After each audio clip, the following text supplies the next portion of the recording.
Assalamualaikum Ustaz. Assalamualaikum. Ada yang mengatakan bahwa Nabi Ummi bukan merupakan Nabi yang tidak bisa baca dan tulis, namun merupakan pengertian dari Nabi yang bukan berasal dari Bani Israel yang tidak diberi kitab. Apakah betul seperti itu Ustaz?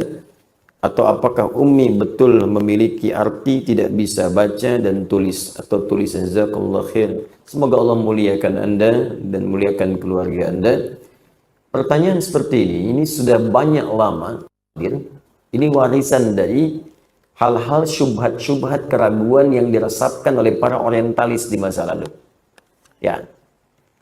Pertanyaan ini, teman-teman sekalian, tidak pernah hadir bahkan dari musuh-musuh Islam sekalipun yang membenci Nabi Sallallahu Alaihi Wasallam di awal masa kenabian. Dan mereka sepakat Muhammad SAW itu ummi. Muhammad gak bisa baca, Muhammad gak bisa tulis.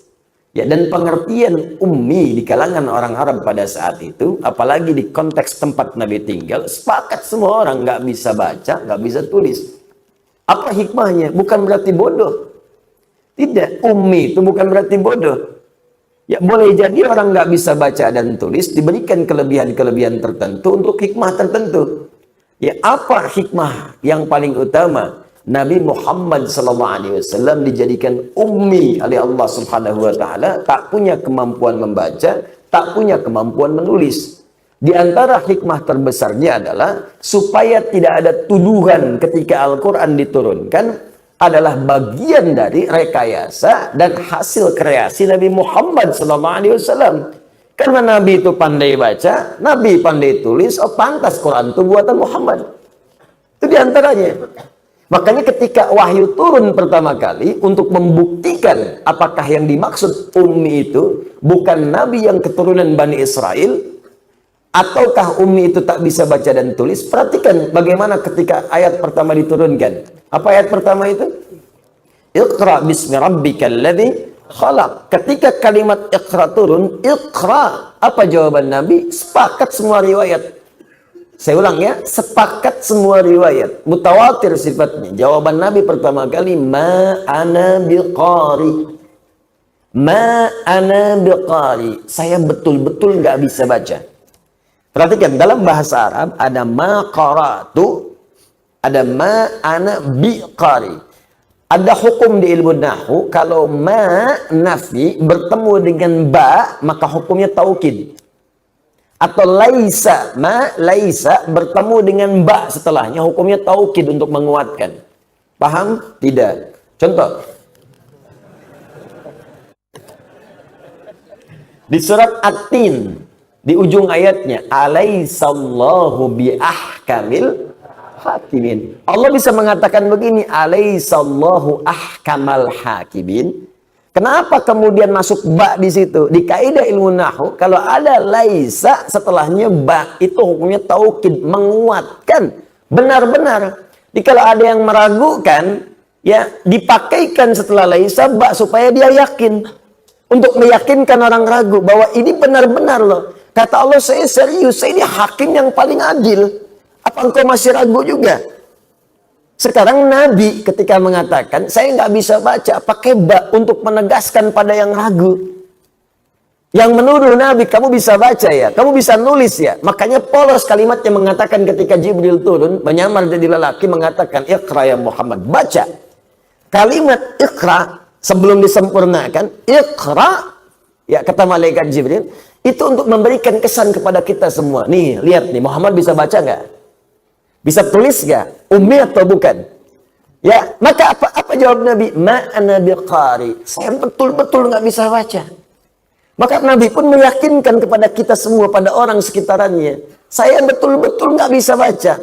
Diulang oleh malaikat. Benar nggak nih? Iqra, sekali lagi.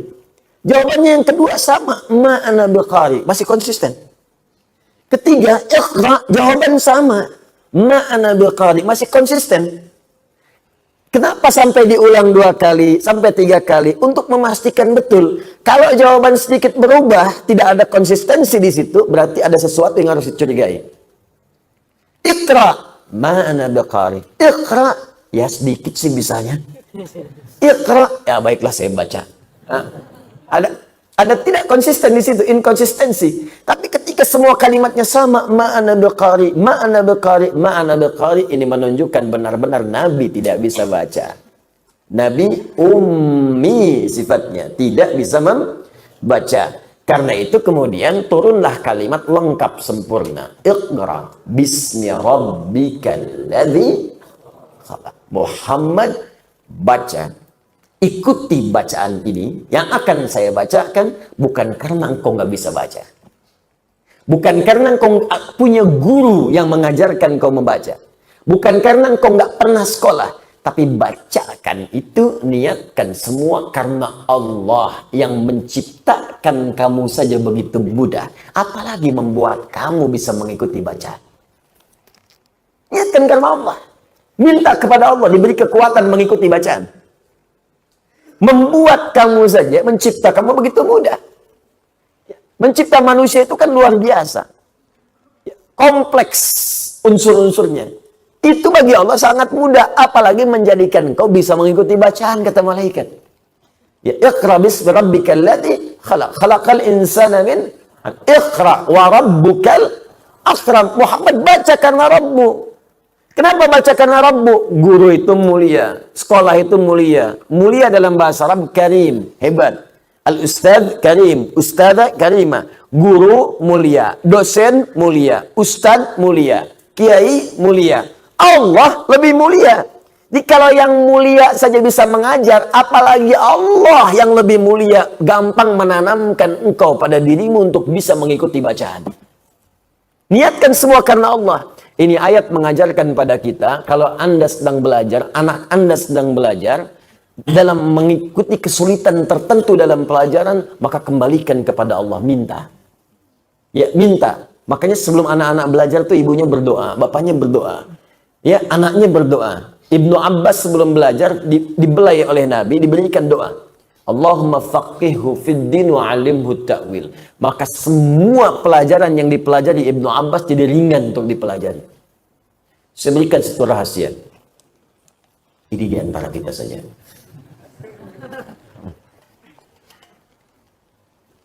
Saya tambah satu lagi, 2 rahasia. Lihat sini tulisannya. Bismillah. Iqra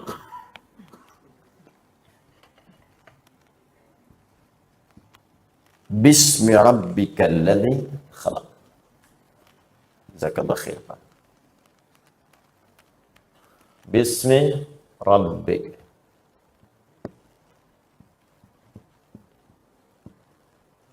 Kalladzi khalaq.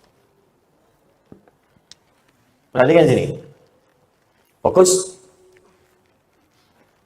Ini ada kalimat bismi. Iqra, bacalah. Bismi rabbikal ladzi khalaq. Niatkan semua itu karena Allah yang telah menciptakan. Maka Allah akan mudahkan semuanya.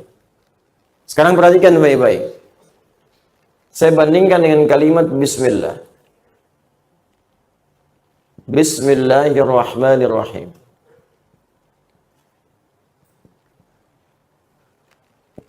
Fokus. Bismi rabbik kita, Rabb itu siapa? Allah kan? Baik.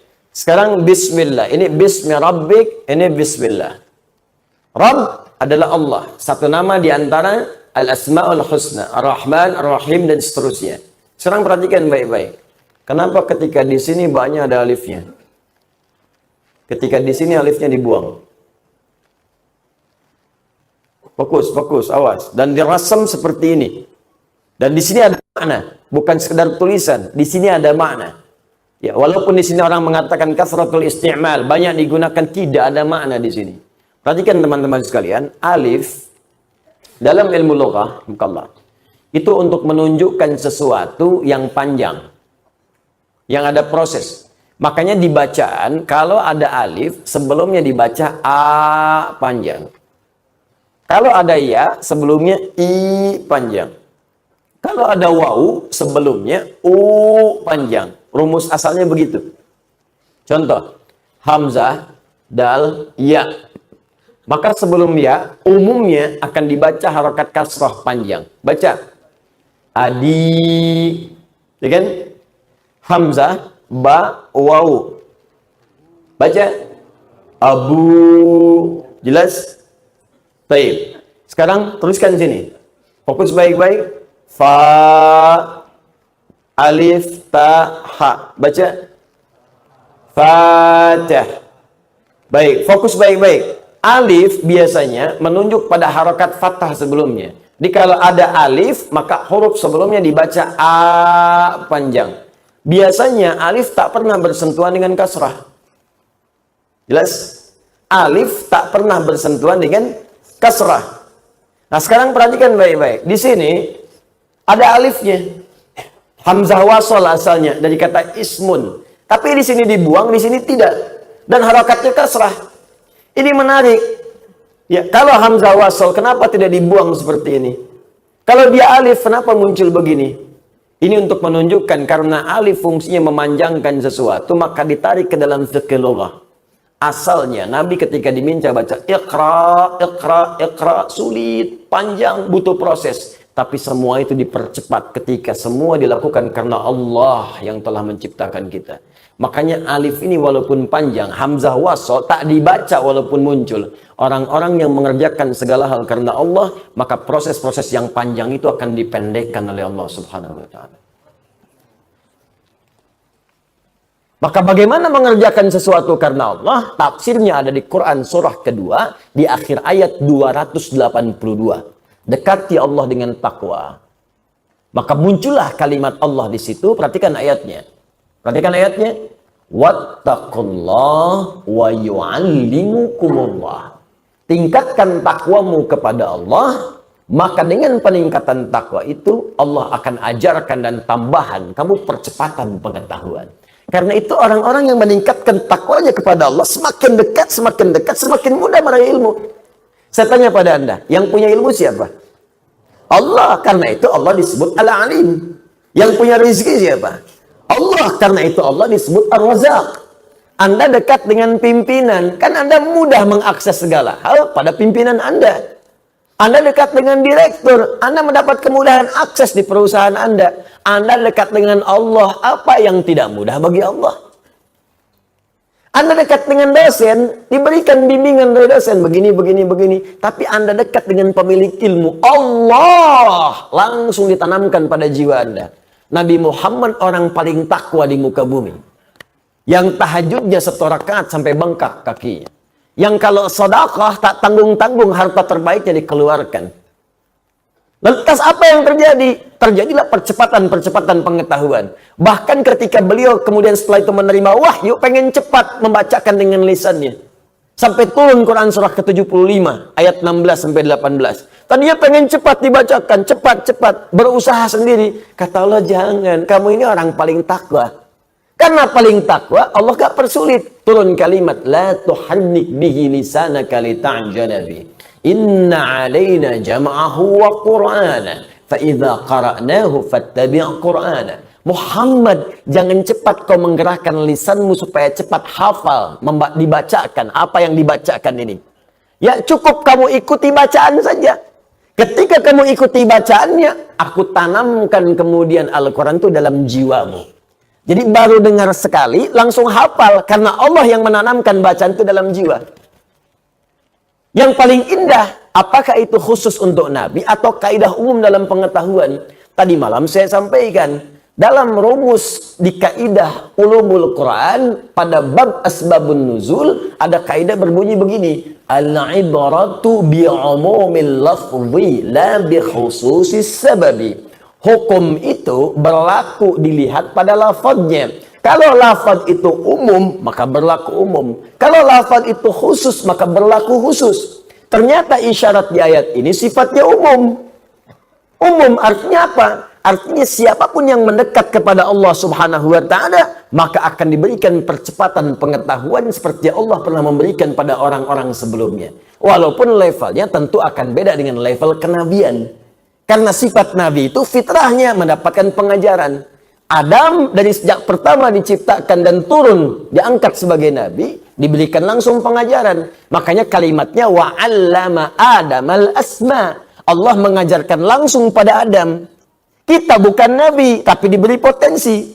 Kalau kita ingin keluar potensi itu, mau jadi apapun bisa. Katakan ya, pada jiwa kita, tidak ada manusia yang bodoh. Ingat, manusia bodoh itu cuma lagu. Ya, nggak ada manusia bodoh. Ingat baik-baik. Semua pintar. Karena dalam diri kita itu banyak potensi. Mau jadi ahli fisika bisa, ahli kimia bisa, ahli biologi bisa, sekaligus ahli kimia, ahli tafsir bisa. Ya, ahli kimia yang hafal Quran bisa. Ahli tafsir yang hafal hadis ada banyak, Pak. Tinggal maunya kita apa? Bisa dieksekusi. Caranya bagaimana? Ya belajar. Untuk mendapatkan percepatan dalam belajar itu dekati pemilik ilmu Allah. Nabi sudah kasih jalan. Bagaimana cara mendekati Allah? Salat tingkatkan. Hafalkan Quran. 2 aja. Ya, saya ingin berikan pesan penting. Ajarkan anak-anak kita 2 hal dari sejak dini. Pertama, salat untuk membangun kedekatan dengan Allah. Yang kedua, minta dia menghafal Quran. Untuk membuka pintu kecerdasan dalam otaknya. Ya, penghafal Quran itu sudahlah. Kalau menghafalnya benar, meningkat minimal 3 kali lipat kecerdasan pada jiwanya. Cepat gitu, cepat. Ya itu sudah diriset dari luar, sudah ada. Riset terakhir menunjukkan bahwa kenapa penghafal Quran yang benar, banyak yang pintar. Karena Quran sendiri setidaknya punya 52.000 kosakata. Orang yang terlatih menghafal kosakata, maka semakin ringan dan encer otaknya untuk mendapatkan informasi yang lain. Gampang. Makanya orang-orang dulu pinternya nggak nanggung. Minimal 3 bidang ilmu. Sekarang cuma 1. Silahkan cek Pak. Ahli kimia, biologi, fisika, bahkan dokter itu hafal Quran. Anda buka kitab namanya Bidayatul Mujtahid fi Nihayatil Muqtasid. Disingkat Bidayatul Mujtahid, karangan Ibnu Rushd. Itu kitab tentang fikih muqarin, perbandingan pendapat-pendapat fikih. Apa hukumnya begini, menurut ulama ini begini, begini, dibandingkan di situ. Anda tahu siapa yang nulis? Dokter bedah. Dokter nulis kitab fikih. Sangat menarik Pak. Kenapa? Hafal Quran. Ya, dulu orang seperti itu. Hafalin Quran, jadi ahli matematika, jadi ahli ini, ahli itu dan sebagainya. Jadi banyak orang meriset ayat Al-Quran ketika dia menghafal bahkan. Nah, cuma kembali kepada awal tadi, bahwa Nabi disepakati dengan sejarah yang benar, berdasar dalil-dalil yang valid bahwa beliau itu ummi. Jadi kalau ada yang mengatakan ummi itu bukan itu, ummi itu sebetulnya bukan dari kalangan Bani Israel. Itu adalah racun pengantar untuk membuat kita ragu pada Al-Quran. Tidak akan selesai sampai di situ. Nanti ada kalimat setelahnya. Oh ternyata Muhammad bisa nulis, Muhammad bisa baca. Maka muncullah kemudian itu Quran produk Muhammad. Karena produk butuh penyesuaian. Al-Quran produk sejarah. Karena produk sejarah mungkin berlaku pada hukum di masa lalu, tidak berlaku sekarang. Pernah dengar kalimat itu? Itulah kalimat-kalimat turunannya. Ya. Nanti kalau satu masa ingin belajar, nanti saya ajarkan. Saya belajar khatam setahun itu tentang orientalisme. Ya, setahun dengan tokoh-tokohnya dan sebagainya. Dan saat belajar, kemudian tokohnya masih hidup, itu biasanya kampus langsung mengundang tokohnya supaya langsung dilihatkan. Di pelajaran kita kemarin, pekan lalu, nih orangnya yang bicara nih. Dan ternyata biasa-biasa aja, nggak pinter-pinter amat. Pinteran si amat daripada dia. Benar, nggak pinter-pinter amat. Karena kenapa? Mereka kerjanya kerja kolektif. Kerja kolektif, kumpul bareng-bareng, ngeriset. Oh ini di Quran ada gini, bagaimana cara membuat orang Islam ragu? Bikin bareng-bareng. Nah kita kurang kerja kelompok itu masing-masing. Ya, bahkan mengelompok sendiri-sendiri. Pengajian aja kadang-kadang beda-beda. Setelah itu ribut sendiri. Ini nyalahkan, ini itu nyalahkan itu. Ya gimana kita bisa mengatasi persoalan yang kompleks kalau mengatasi diri sendiri aja belum mampu.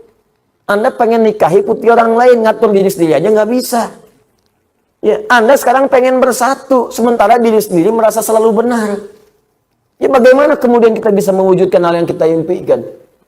Gitu. Jadi biasakan sekarang, coba riset. Nanti bulan depan saya coba akan adakan kebiasaan untuk meriset itu. Ada masalah apa? Selesaikan. Apa nih yang sering disoal oleh orientalis? Ya, misal nih. Oh, saya tidak bisa mengakui hadis Nabi karena baru muncul 200 tahun setelah Nabinya wafat. Misal gitu kan? Misal. Nah, itu pernyataan bodoh yang keluar dari orang yang paling bodoh, ya. Ya, gampang. Menjawabnya gampang. Kalau ada orang berkata begitu, katakan, saya pun tidak mengakui Anda sebagai manusia. Karena Anda baru muncul jutaan tahun setelah Nabi Adam wafat. Siapa Anda? Dia katakan, saya kan punya nasab. Ada bapak saya, ada ibu saya, kakek saya, nenek saya, sampai terhubung ke Nabi Adam. Hadis pun punya nasab, disebut dengan sanad. Makanya ada silsilah. Anda mendapat hadis, baca dari kitabnya Al-Bukhari. Khairukum man ta'allamal Qur'ana wa 'allama. Imam Al-Bukhari nggak ujuk-ujuk langsung ada hadis karena nggak pernah ketemu Nabi. Maka diterima dari Hajjaj bin Minhal. Hajjaj bin Minhal menerima dari Syu'bah. Syu'bah menerima dari Alqamah bin Marthad. Alqamah bin Marthad menerima dari Sa'ad bin Ubaidah. Sa'ad bin Ubaidah menerima dari Utsman bin Affan dan Ali bin Abi Thalib. Keduanya menerima dari Rasulullah SAW. Semasa itu namanya sanad, Joni. Betul. Paham? Nah itu udah banyak muncul sebelumnya. Nah itu dijawab oleh kita sampai tuntas. Sampai nanti nggak ada isu lagi itu di kemudian hari. Nah sekarang kalau Anda baca yang sekarang-sekarang, itu pertanyaan klasik yang sudah selesai. Cuman orang sekarang nggak belajar jawaban-jawaban orang masa lalu. Sehingga kadang-kadang cepat kaget, gampang kagum. Kaget, kagum. Ini ikut-ikutan nggak sholat. Ikut-ikutan nggak puasa. Adhannya salah di masjid kosong, tempat ibadah lain adhan. Ya, jadi ada sesuatu yang keliru di sini karena nggak pernah dijawab persoalan itu. Baca dulu, luaskan bacaan, luaskan. Nah, itu diantara satu persoalan. Nanti banyak Pak, banyak sekali. Ada yang nyoal Quran, nyoal hadis, nyoal Nabi paling banyak. Ada yang nyoal istrinya Nabi, nyoal Sayyidah Aisyah, dituduh begini, tuduh begitu. Itu udah banyak dari dulu. Jadi yang sekarang telat gitu. Ya. Allah Taala alam.